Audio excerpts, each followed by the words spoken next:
Professeur Latrémouille, bonjour. Bonjour. Vous êtes le responsable du projet de cœur artificiel total Carmat, une invention française, il faut le dire, dont le but est de remplacer totalement le cœur en mimant au plus près son fonctionnement.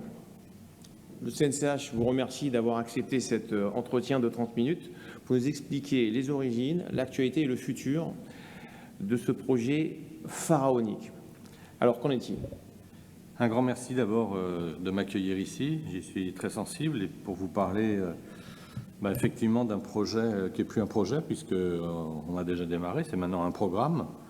Et ce programme, il relève, il faut remonter un petit peu dans le temps, c'est né dans l'esprit d'Alain Carpentier, dans les années sans doute 85, avec la notion d'un grand vide, d'un grand manque, d'un besoin. Et vous savez que tous les bons sujets de recherche, pour qu'ils aboutissent, il faut qu'ils correspondent à un besoin clinique. Un projet de recherche qui n'a pas de besoin clinique, il a du mal à aboutir. Donc là, il y a un très gros besoin. Et dans son idée, c'est d'avoir sur l'étagère, en salle d'opération, une prothèse, un cœur artificiel qu'on puisse implanter le matin à 8 heures, plutôt que d'être obligé d'attendre un greffon, etc., etc. Alors si on revient un petit peu plus dans le détail et pour avancer, il faut tout de suite comprendre quel est ce besoin. Le besoin, en gros, c'est qu'actuellement, on fait 5000 transplantations cardiaques par an dans le monde. La France fait 10% de cette activité, donc un petit peu moins de 500. Je dis toujours 365, ça fait une par jour. Et globalement, ça correspond à 3% des besoins. 3%, ça ne couvre que 3% des besoins. Ça veut dire que d'entrée de jeu, il y a 97% des patients en insuffisance cardiaque terminale biventriculaire qu'on laisse sur le bord de la route. Alors, ils vont mourir dans l'année qui suit, on le sait. Ils sont améliorés par la pharmacopée, mais c'est du confort, et c'est du confort très transitoire. Alors, le projet Carmat, il n'a pas pour vocation de remplir les 100%, quoique, on pourrait se poser la question, mais si déjà on arrivait à implanter 20 à 30 000 cœurs artificiels par an au monde, ça fait partie des objectifs qui ont été analysés et étudiés par la société Carmat. En chiffrant un petit peu, en gros, vous nous dites il y a 200 000 patients dans le monde tous les ans qui pourraient être greffés alors qu'il y a ou aidés de cette machine alors qu'il y a 5 000 greffés. Absolument. On voit vraiment un énorme gap. Absolument. Alors quand on regarde la géographie, la distribution géographique, elle n'est pas très équitable. C'est beaucoup en Amérique du Nord et en Europe, bien entendu, mais c'est un potentiel en tout cas qui est énorme, Et ce qu'il faut comprendre par ailleurs, c'est que on n'est pas en concurrence avec le projet des LVAD, les Left Ventricle Assist Device, c'est-à-dire juste d'assistance du ventriculaire gauche, mais on est bien dans la catégorie des patients qui ont une atteinte du ventricule gauche et du ventricule droit. Et vous savez comme moi que les atteintes du ventricule droit, en général, sont consécutives au ventricule gauche défaillant et arrivent donc après.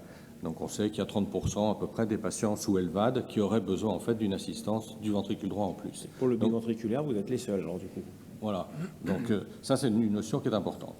Le deuxième point qui est essentiel, c'est que ce cœur apporte quelque chose de nouveau par rapport à tout ce qui existait. Toutes les technologies d'assistance circulatoire au sens large actuellement résultent de la conjonction de deux composantes, une composante mécanique et une composante électronique en général, ce qui fait qu'en général, des pays comme les États-Unis, comme l'Allemagne, qui sont très forts dans le domaine technologique, avaient une avance certaine.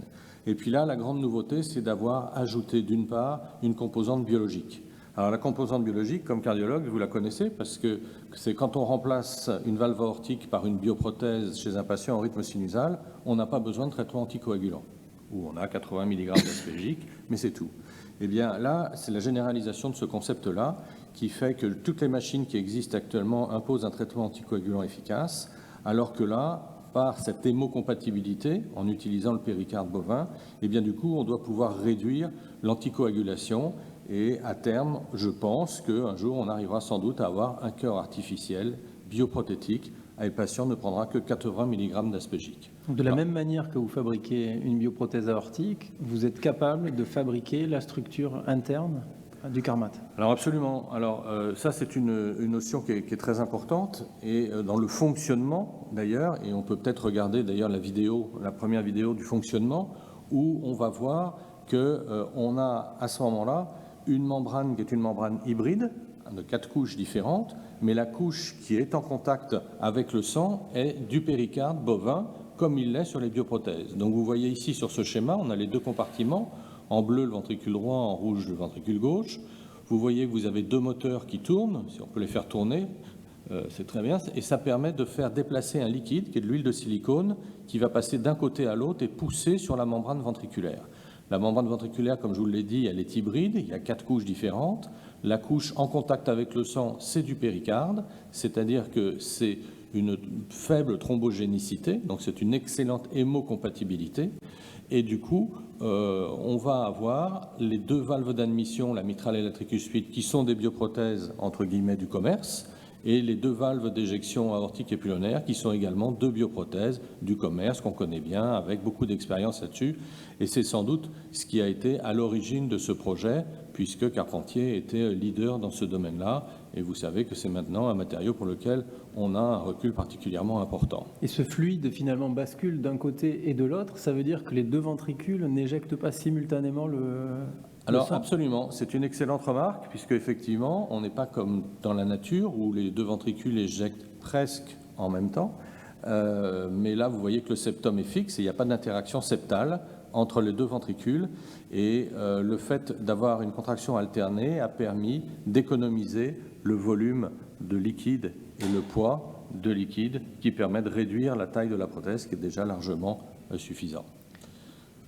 Donc on garde les oreillettes, il n'y a pas d'oreillettes. Alors on garde les oreillettes. Vous savez comme moi que quand je faisais les cours à la faculté, je disais toujours aux étudiants en médecine, le cœur c'est un ventricule gauche, point à la ligne, vous pouvez rentrer chez vous. Si vous avez retenu ça, vous avez tout compris de la cardiologie. Et en fait, c'est effectivement ça. On a vu que le ventricule droit, puisque c'est un système qui est en série, eh bien, une conséquence, les atteintes ventriculaires droites sont des conséquences du ventricule gauche. Et vous voyez qu'effectivement, la part fonctionnelle, c'est le massif ventriculaire. D'ailleurs, en transplantation cardiaque, on transplante les oreillettes, on garde l'oreillette droite parce qu'il y a le rythme sinusal, pour avoir le rythme sinusal, mais en transplantation, on remplace les ventricules et c'est vraiment ça la partie fonctionnelle du cœur. Là, on est sur un mécanisme de cycle cardiaque, mais qu'en est-il du rythme cardiaque ? Alors, le rythme cardiaque, il faut changer un petit peu de paradigme, en fait, puisqu'on n'est plus dans la logique de l'onde P, du QRS, etc., et de la transmission, de la contractilité auriculaire, parce qu'on se retrouve avec une machine qui a des performances extrêmement importantes, d'abord en éjection, donc en systole, et puis également en dépression diastolique pour permettre de remplir la prothèse. Donc, on est bien au-delà, j'allais dire, de la contractilité auriculaire nécessaire pour favoriser un bon remplissage ventriculaire.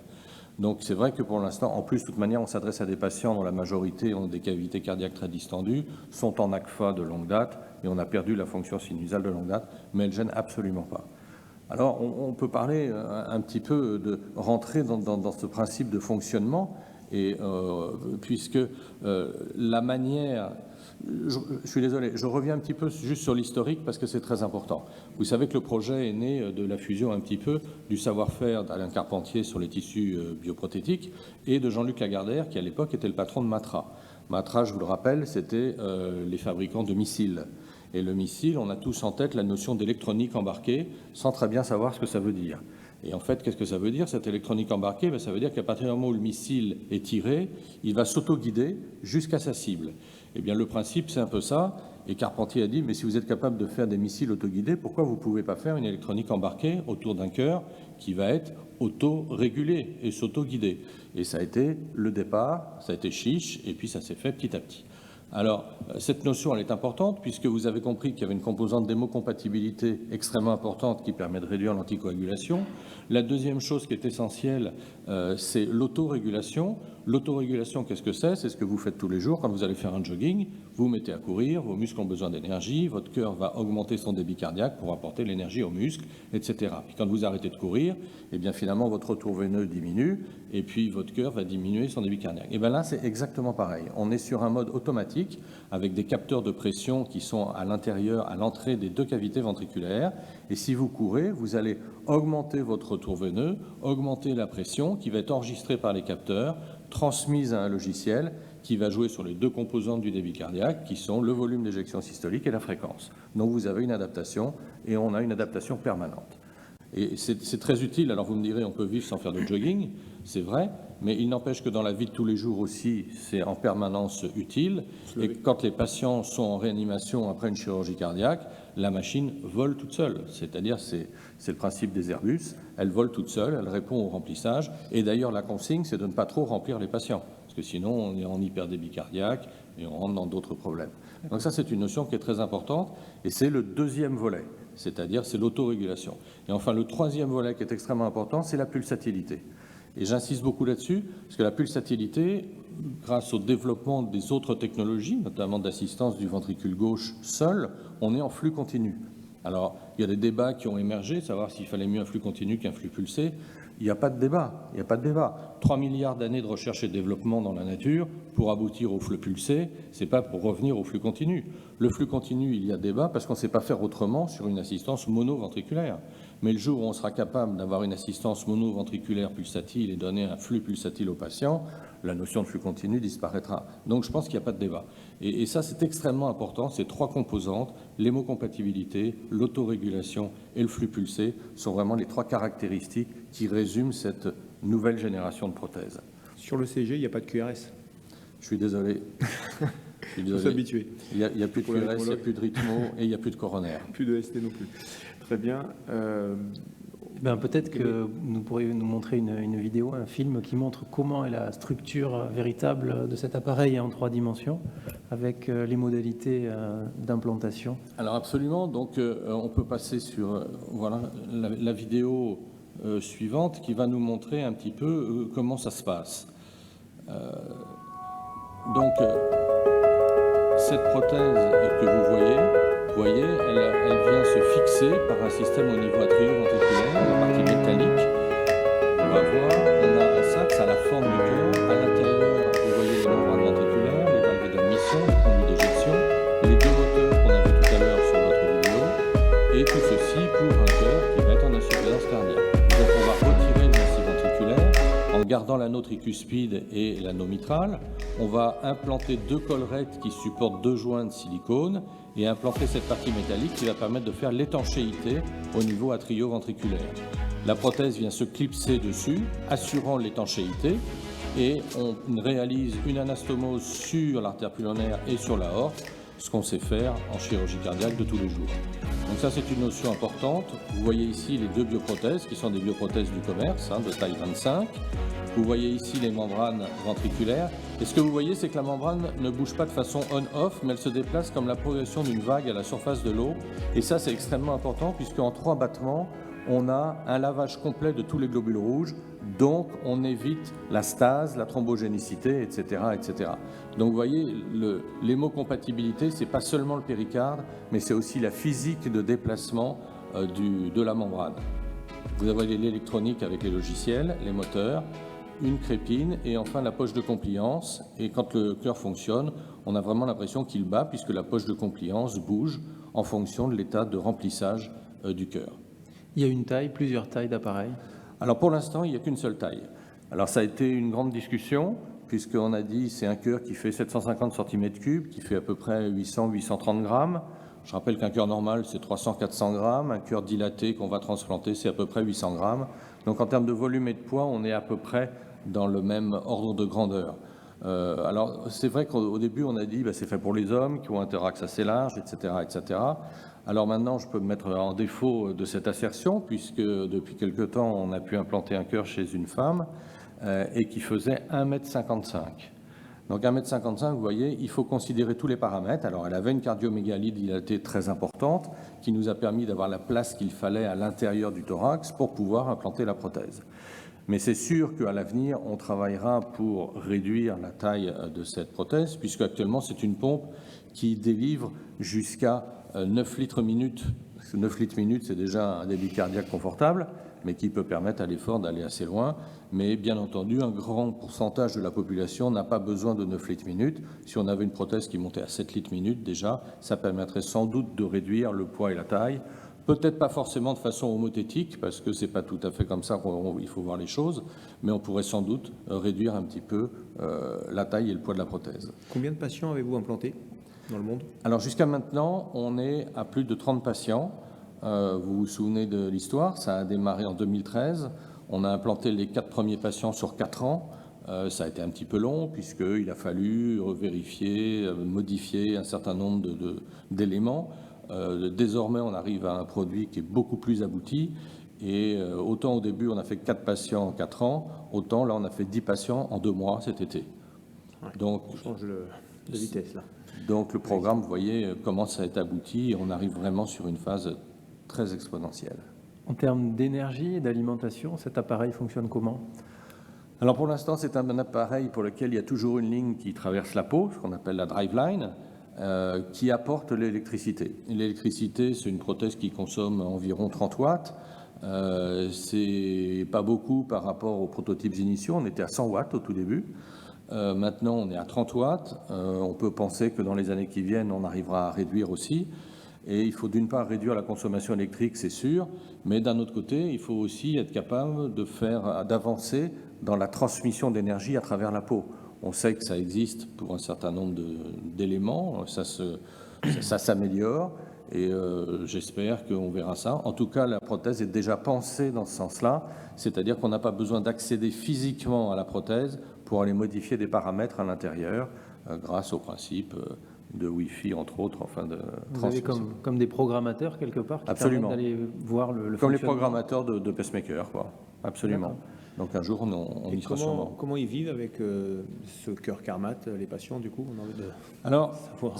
ça, c'est bien sûr une question essentielle et c'est même la question de fond, puisqu'on le voit bien depuis quelques années, que ce soit dans les sociétés américaines, européennes, françaises, la part de qualité de vie du patient commence à devenir extrêmement importante. Et la qualité de vie du patient, eh bien, l'objectif, c'est la même qualité de vie que la bioprothèse en position aortique, en rythme sinusal. Alors, avec un fil quand même à la patte, c'est vrai que c'est encore un facteur limitant, mais à part ça, elle n'est pas bruyante, alors que le seul concurrent qui existait, qui était le Syncardia, qui date des années 85, est extrêmement bruyant, puisque c'est un compresseur d'air. Donc on a vraiment une amélioration en qualité de vie qui est très importante. On a un niveau d'anticoagulation qui est complètement abaissé. Si on a le moindre souci à l'hôpital, en réanimation, on arrête carrément l'anticoagulation pendant 1 jour, 2 jours, 3 jours. Le premier patient qui avait été implanté avait eu 0 anticoagulation pendant 50 jours. Pendant 50 jours. Et pas de formation de caillot. Donc vous voyez, on est vraiment sur de nouvelles composantes, sur une nouvelle génération. Oui. Et j'en veux pour preuve, d'ailleurs, on peut voir la vidéo du jeune homme qui a été implanté puis transplanté. On est presque plus gêné par l'anticoagulation de la fibrillation atriale de ces patients que par la prothèse elle-même, que par le cœur. Alors, lui-même. la fibrillation atriale, on ne s'occupe plus de l'anticoagulation de la fibrillation atriale. Une fois que les ventricules sont retirés et qu'on a une dépression diastolique très importante, on n'a plus le façsaillement de la paroi auriculaire et on a supprimé l'anticoagulation et on a exclu l'auricule gauche. Si vous voulez bien, on va regarder un film d'un témoignage d'un patient qui a pu bénéficier d'un cœur Karma l'année dernière. Voilà, si on peut lancer la vidéo.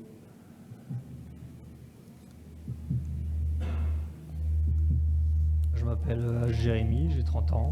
J'ai un petit garçon de 5 ans.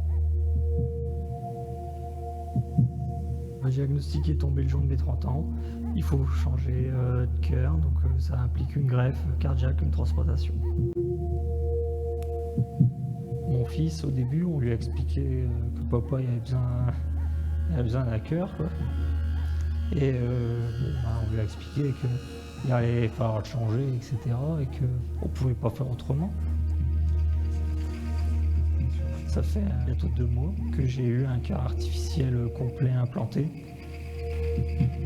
Je suis André-Vincent Telly, je suis chef de service de chirurgie cardiaque. Je m'occupe du programme d'insuffisance cardiaque terminale, donc d'assistance circulatoire mécanique et de transplantation au sein de cet hôpital. L'insuffisance cardiaque, c'est la défaillance aiguë ou chronique du cœur qui se traduit par des limitations d'activité physique au départ et puis qui, à la fin, va avoir des répercussions sur tout l'organisme et sur les viscères comme le rein, le foie. Ce patient, monsieur H, est donc arrivé le jour de ses 30 ans, hospitalisé. C'est la première fois de sa vie qu'il rentre à l'hôpital. C'est ce qu'on appelle une décompensation inaugurale qui va révéler sa maladie gravissime, une cardiopathie dilatée, et donc un cœur qui ne fonctionne plus au moment où il est hospitalisé car il a épuisé toutes ses capacités, ses ressources de compensation et de relais qui lui ont permis de tenir jusqu'à présent. Le jour de l'opération, on m'a retiré le cœur complet, en mis les 2 oreillettes. même pas 2 semaines après, je pouvais déjà remarcher, recommencer à faire un peu de vélo et manger correctement, un régime normal.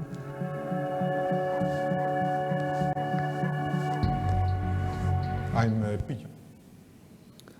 Alors si on peut juste ajouter un mot, vous avez vu ce jeune patient donc, qui se retrouve dans une situation un peu classique.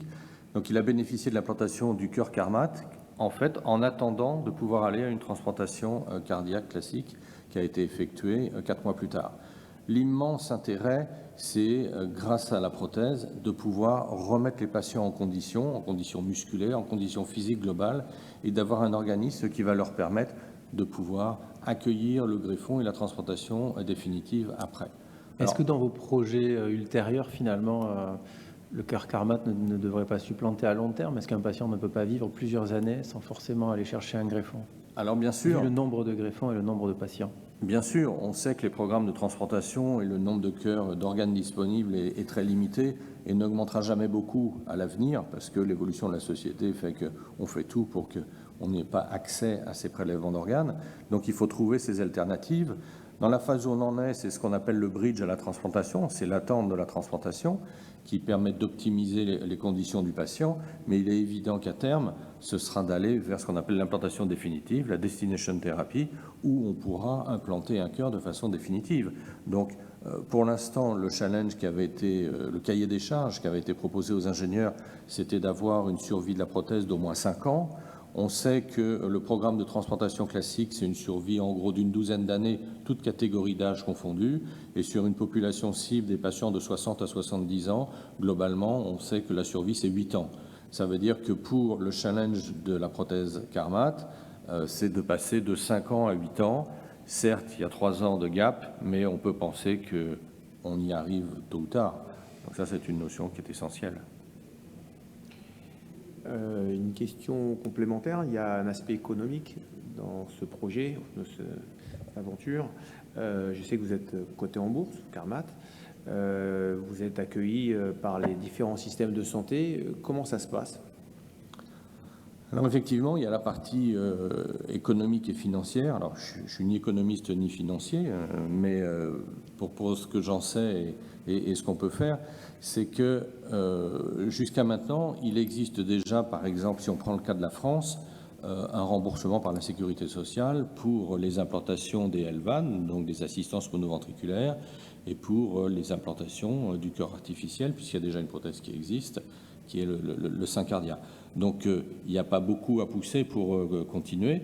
On peut bénéficier de ça, et d'ailleurs on va démarrer, ça a été annoncé officiellement par Carmat, une étude qui s'appelle l'étude efficace, qui va démarrer dans les semaines qui viennent, au plus tard tout début janvier, et qui part pour 52 implantations sur 2 ans, en bénéficiant du projet Innovation. Le projet Innovation, c'est une part de financement qui va permettre de participer au financement. Et à terme, il y aura bien sûr une conclusion médicale, mais il y a aussi une conclusion économique pour voir comment cela peut se positionner dans les modèles économiques. Alors ça, c'est pour la France. La problématique est un peu semblable, mais pas tout à fait en Allemagne, un peu semblable, mais pas tout à fait aux États-Unis. Enfin, dans chaque pays, il y a différents systèmes. Mais l'objectif, vous savez comme moi que la dernière année de vie d'un patient insuffisant cardiaque, si on ne fait rien, il est hospitalisé tous les 4 matins, comme on dit. C'est-à-dire qu'il revient très régulièrement et ça coûte très cher. Donc, pour enrayer ce phénomène, on peut penser que maintenant, on commence à avoir une prothèse qui va avoir beaucoup d'avantages et, si possible, pouvoir réduire les durées d'hospitalisation aussi pour avoir un coût d'implantation finalement qui soit pas si important que ça. Si le coût va probablement diminuer, aujourd'hui, il est évalué à combien à peu près? Alors le coût actuel résulte en fait de ce qui avait été fixé tout à fait à l'origine entre le professeur Carpentier et Jean-Luc Lagardère. Et M. Carpentier avait dit, eh bien, ça doit être à peu près l'équivalent d'une transplantation cardiaque la première année. On sait que c'est l'année qui coûte le plus cher et le forfait transplantation cardiaque est aux environs de 160 000 €, enfin était à 160 000 € il y a déjà une vingtaine d'années. Donc vous voyez, le prix d'une prothèse actuellement, c'est un petit peu plus de 200 000 €. On est dans cet ordre de grandeur qui avait été fixé. Moi, je dois dire que je suis vraiment... On est tellement heureux que ce soit les actionnaires soient français, exclusivement à 100% français.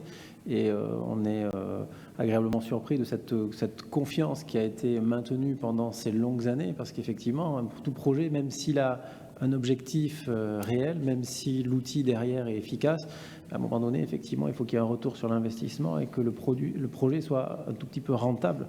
Donc cette confiance qui s'est maintenue pendant 15 ans environ est vraiment incroyable. Oui, ça c'est une notion qui est très importante et elle a été possible, bon, d'une part parce qu'il y avait Matra, vous savez, qui est devenu donc EADS, MBDA et puis Airbus, quoi, mais qui c'est pas exclusif. Derrière, vous avez d'autres investisseurs qui ont soutenu le projet et à long terme. Et il faut remercier ces gens-là parce que bien sûr qu'il y a un intérêt économique, mais il faut quand même avoir de l'argent mobilisé pendant longtemps.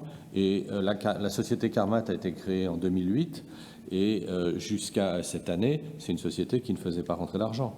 Donc il fallait avoir les reins suffisamment solides et il a fallu avoir des gens qui aient le courage de prendre ce risque financier, puisque finalement, en termes de finances, on n'est pas du tout dans l'échelle de temps des financiers. L'échelle de temps des financiers, il faut que ce soit rentable beaucoup plus vite. Là, ça peut être rentable, mais à long terme. Et c'est ce qui a permis à ce fabuleux projet de voir le jour, de devenir un programme qui arrive maintenant dans une phase de développement exponentiel. Et alors, où sont fabriquées les prothèses et où seront-elles fabriquées si vous en fabriquez en beaucoup plus grande quantité? Alors, jusqu'à maintenant, elles étaient fabriquées, si j'ose dire, un petit peu de façon artisanale à Vélizy, au siège de Carmat. Et puis maintenant, déjà depuis plus de 3 ans, la fabrication et la production ont été délocalisées en région parisienne, à Bois d'Arcy, où on a une unité de production qui actuellement permet de sortir à peu près 2 prothèses par semaine et dont l'objectif est de pouvoir sortir une dizaine de prothèses par semaine. Alors vous voyez, 10 prothèses par semaine, ça nous amène à 500 prothèses par an. Ça va être une étape importante. Et bien sûr, quand le projet va grandir, après, il faudra voir plus grand, bien sûr. On imagine qu'il y a aussi une division recherche et développement. Alors, il y a une division recherche et développement qui travaille beaucoup, qui a beaucoup travaillé. Il y a une division de tout ce qui est réglementaire, qui est très pointilleuse, qui fait son job très bien. Et il y a bien sûr maintenant un challenge de production industrielle qui est également très important. Et maintenant que j'ai rejoint cette société à temps plein, je tombe dans un univers où on n'a que des gens qui sont hyper motivés, de tous les âges, dans tous les domaines, et on sent qu'il y a une motivation absolue de tous les salariés de Ils savent pourquoi ils se lèvent le matin.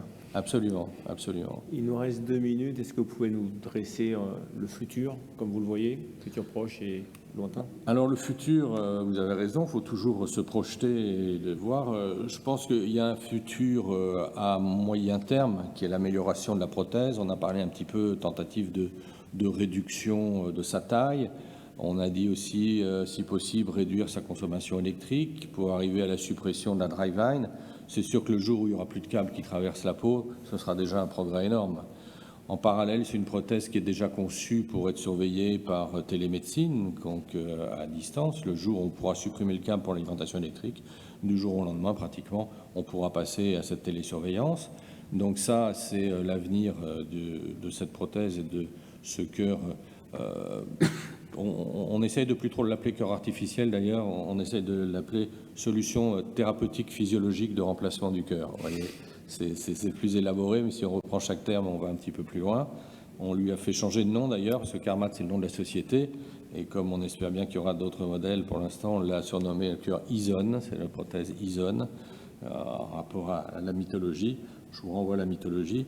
Et par contre, je pense que dans le futur, l'étape mécanique, électronique, plus biologique, elle est là, on va l'améliorer, et c'est sûr que dans les années peut-être à plus long terme, moi je pense pas avant 50 ans, mais il y aura les histoires de cellules souches qu'on peut venir greffer sur des matrices contractiles, etc. Là, il y aura sans doute quelque chose aussi à faire, mais c'est vraiment la projection pour nous aujourd'hui, en 2021, on est vraiment à une 50aine d'années ou à quelque chose comme ça. Professeur Latremouille, on va devoir conclure. Jérôme. Donc, merci beaucoup pour cette interview passionnante. Longue vie, on a envie de dire longue vie au projet Carmat, et puis surtout longue vie à vos patients. Voilà. Un grand merci et je profite toujours de rendre hommage au concepteur qui était le professeur Carpentier. Et c'est grâce à lui que encore un grand nombre de patients vont pouvoir survivre et aller à la transplantation. Merci en tout cas de votre invitation. C'était avec grand plaisir.